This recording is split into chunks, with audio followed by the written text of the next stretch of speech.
Bom, geralmente diante de um problema muito grande, a gente tem uma tendência a se sentir paralisado.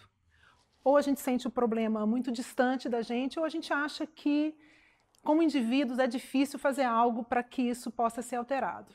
E aí o tema do aquecimento global, das mudanças climáticas, ou usando um termo mais atual, da emergência climática, nos parece muitas vezes algo que se encaixa nessa situação. Bom, o que a gente pode fazer agora, como indivíduo, como sociedade, para a gente começar a construir cidades mais sustentáveis? Bom, eu chamo Eveline Trevisan, eu sou de Belo Horizonte, eu nasci e moro aqui. Belo Horizonte é a capital do estado de Minas Gerais. Ela tem aproximadamente 2,5 milhões de habitantes. É uma cidade muito jovem, tem 123 anos. É uma cidade que nasceu planejada, tendo o automóvel como o principal símbolo do progresso. E quase um século depois, o automóvel continua sendo o protagonista das nossas ruas.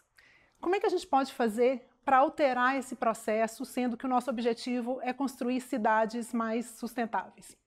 Bom, eu vou voltar um pouquinho no tempo para explicar um pouco da minha história. Aos 6 anos de idade, eu decidi ser arquiteta. Por mais absurdo que isso possa parecer, eu permaneci com essa orientação durante a minha vida. Então, quando eu estava na adolescência, eu fui fazer um curso técnico e um curso técnico de edificações, tendo como objetivo ser arquiteta no futuro. E aí, durante os 3 anos que eu fiz o curso técnico de edificações, eu tive a oportunidade de construir, junto com os moradores, casas para pessoas que tinham perdido suas moradias nas enchentes, que eram muito comuns na década de 80. Ali, com 15, 16 anos, eu reafirmei o meu desejo de me tornar arquiteta no futuro, mas o que eu queria de verdade era trabalhar pelo coletivo. Bom, no início da década de 90, já arquiteta urbanista, eu tive a oportunidade de ter uma experiência muito interessante já trabalhando com cidade. Eu trabalhei no processo de montagem do orçamento participativo aqui em Belo Horizonte, onde eu moro. No que consistiu esse processo? Numa discussão junto com a população de onde o poder público deveria alocar os recursos de investimentos na cidade. Essa experiência que eu vivi por quase 8 anos, ela vai fazer diferença em toda a minha vida profissional a partir de então. Eu começo a compreender de forma muito clara que só é possível fazer gestão pública se você faz gestão pública com a participação popular. Bom, alguns anos depois, já no início dos anos 2000, eu passo a trabalhar com mobilidade urbana no órgão gestor de transporte e trânsito aqui de Belo Horizonte. Lá em 2001, a gente já tinha ideia, no nosso grupo de trabalho, de construir uma cidade, de ajudar a construir uma cidade mais sustentável, de ajudar a construir uma cidade mais respeitosa, mais acolhedora, mas principalmente uma cidade mais sustentável. E aí, como é que a gente faz isso do ponto de vista da mobilidade urbana, que é onde a gente trabalha? Bom, para isso, eu acho que é importante a gente colocar alguns dados para a gente pensar sobre eles.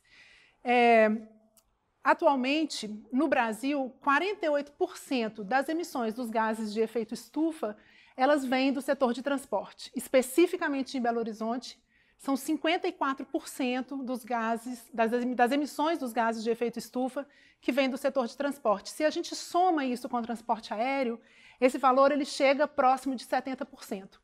Então não tem como a gente pensar, do ponto de vista da mobilidade urbana, em cidades mais sustentáveis, se a gente não interferir na forma com que as pessoas se deslocam na cidade. E como é que a gente faz isso? Bom, eu acho que a primeira ação é a gente pensar do ponto de vista do planejamento urbano, do planejamento das cidades. Então nós precisamos ter cidades mais compactas, ou seja, cidades onde os serviços, os comércios, as escolas, os centros de saúde, eles estejam mais próximos das residências das pessoas. Isso faz com que as pessoas tenham menos dificuldade, menos desejo e menos necessidade de se deslocarem. Então, cidades mais compactas, auxiliam muito num processo da gente ter menos emissões de gases de efeito estufa na atmosfera. Uma outra forma também da gente atuar nesse cenário é a gente oferecer para a população, primeiro, um transporte público de qualidade e, segundo, formas seguras para as pessoas se deslocarem naquilo que a gente chama de mobilidade ativa. O que é a mobilidade ativa? São os deslocamentos feitos a pé, pelos pedestres, ou deslocamentos feitos por bicicleta. Então, basicamente, o que a gente precisa fazer para a gente ter uma cidade sustentável do ponto de vista da mobilidade é atuar nas nossas ruas. É na rua que a transformação começa. E, para isso, a gente precisa repensar os usos que hoje as nossas ruas têm. Bom, acreditando na possibilidade e no poder da bicicleta como um modo de deslocamento muito poderoso, em 2005, 2006, a gente não começa a pensar uma rede cicloviária para Belo Horizonte, para o nosso município.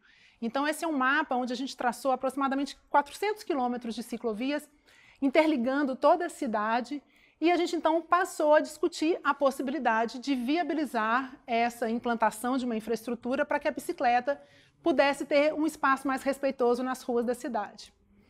Bom, mas aí, em 2011, nós começamos o processo de implantação dessas ciclovias. E o que a gente imaginava já?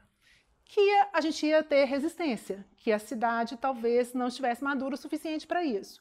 Afinal, somos uma cidade que atualmente tem 2,5 milhões de habitantes e 2,2 milhões automóveis. E se a gente continuar nesse ritmo, provavelmente vamos chegar em 2022 com mais automóveis do que pessoas. Então, disputar o espaço das ruas para bicicleta não é algo fácil. A gente já estava preparado para isso. A gente não estava preparado para o que aconteceu a seguir, que foi uma resistência dos próprios ciclistas em relação a esse processo. E qual era a maior reivindicação deles? Nós não participamos do processo de planejamento. Nós não estamos de acordo com o tipo de infraestrutura que está sendo implantada e nem nos locais onde ela está sendo implantada. E aí a gente retoma a um processo que era um processo que fez parte lá do início da minha carreira. Gestão pública se faz com participação popular. Então nós revimos, depois de participar de uma série de audiências públicas, não só com ciclistas, mas com a população de uma forma geral, nós revimos todo o nosso planejamento e a gente passou então a dar um passo que para mim foi um dos passos mais importantes do ponto de vista de planejamento. Nós criamos um grupo conjuntamente entre poder público e ciclistas, um grupo aberto, sem líderes, onde todos poderiam opinar, e esse grupo tinha como objetivo discutir o programa cicloviário de Belo Horizonte. Esse grupo foi criado em dezembro de 2012 e hoje, quase 8 anos depois, ele continua ativo e bastante participativo, com reuniões todos os meses. Bom, mas o que aconteceu? A gente não avançava. A gente tinha uma gestão compartilhada, bastante democrática, como um modelo, inclusive, para outras cidades brasileiras, mas do ponto de vista da implantação da infraestrutura na cidade, a gente não avançava. E isso gera, claro, uma série de frustrações. Eu acho que isso é um problema comum, inclusive, em grandes cidades da América Latina. Nós temos realidades muito parecidas. E aí, por isso que eu acho que é importante compartilhar exemplos e experiências que podem ajudar a inspirar outras cidades com modelos parecidos. Bom, nesse processo, algo que ajudou a me acalmar foi, por exemplo, ouvir por 2 vezes a ex-secretária do Departamento de Transportes de Nova York, a Janette Sadiq-Khan, falar que quando Nova York decidiu abrir as ruas para as pessoas, construir centenas de quilômetros de ciclovias e de faixas exclusivas para ônibus, o processo foi muito doloroso. Houve uma série de acusações, a imprensa era contrária, mas eles insistiram. E aí o que ela disse, e que me marcou muito, o que eu acho que me ajudou a me acalmar nesse processo foi: é possível, é lento, é um processo, portanto a gente tem que passar por essas etapas. Eu acho que esse foi um passo importante nesse trabalho. E outra coisa que a gente descobriu ao longo desse processo foi que no Brasil, a grande maioria das gestoras de programas cicloviários em cidades brasileiras são mulheres. E isso foi muito importante para nós, porque muitas vezes o automóvel esteve associado ao homem e os programas cicloviários associados às mulheres. Isso fez com que a gente se unisse como grupo Isso fez com que a gente se apoiasse, não só tecnicamente, mas afetivamente, quando a disputa era muito pesada. Eu acho que aí a gente começou a entender que a gente podia se unir para a gente tentar avançar nesse processo. Bom, uma coisa que eu acho que é importante dizer é que várias vezes a gente criou estratégias, recuou, mudou estratégia, voltou atrás, flexibilizou. O processo foi assim e tem sido assim ainda hoje. Em 2014, a gente recuou um pouco na disputa pela implantação de infraestrutura na cidade e pensamos, vamos passar a ter ruas mais lentas. Ruas mais lentas são automaticamente ruas mais seguras, não só para ciclistas, mas para os pedestres de uma forma geral.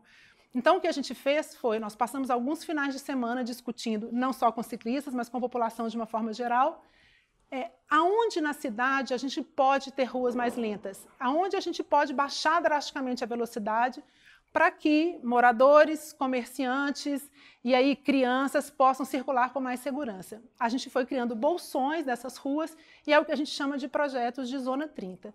Zona 30 são basicamente, então, áreas em que a gente tem a velocidade das ruas bastante reduzidas, para que todos possam compartilhar a rua. Nessas ruas não há necessidade de implantação de ciclovia, todos compartilham a rua.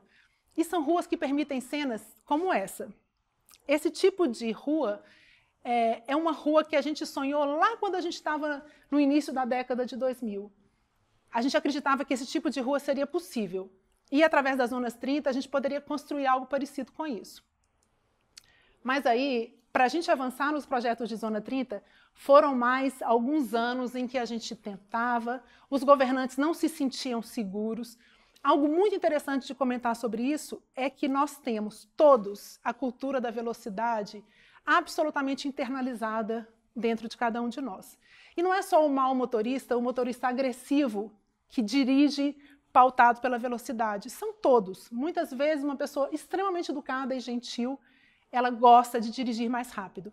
Então, falar de alteração de velocidade na via é algo que mexe muito profundamente com a cultura interna de cada um. E aí, como é que a gente faz isso? De novo, a gente volta para o início do ciclo. A gente só pode avançar nesse processo se a gente envolver toda a população na discussão. E foi o que a gente começou a fazer, então, por volta de 2017, 2018. Chamamos os bairros para os quais a gente tinha projetos de Zona 30, levamos as pessoas para as ruas e pensamos, vamos todos construir algo coletivamente. E foi o que a gente começou a fazer. E pela primeira vez, a gente começou a ver as resistências se afrouxando. Então, começamos a discussão em 2014, em 2018 a gente começa a dar um passo em direção a essa viabilização desse tipo de projeto. E aí, em 2019, em abril de 2019, a gente tem a felicidade de implementar em Belo Horizonte, exatamente 5 anos depois das primeiras discussões, o primeiro projeto de Zona 30, num bairro um pouco afastado da área central, aqui em Belo Horizonte, o bairro Cachoeirinha. Mas qual foi o sucesso dessa intervenção? Por que ela funcionou? Primeiro, porque a gente entendeu a necessidade de informar, de comunicar e de envolver todas as pessoas que estavam no entorno desse projeto.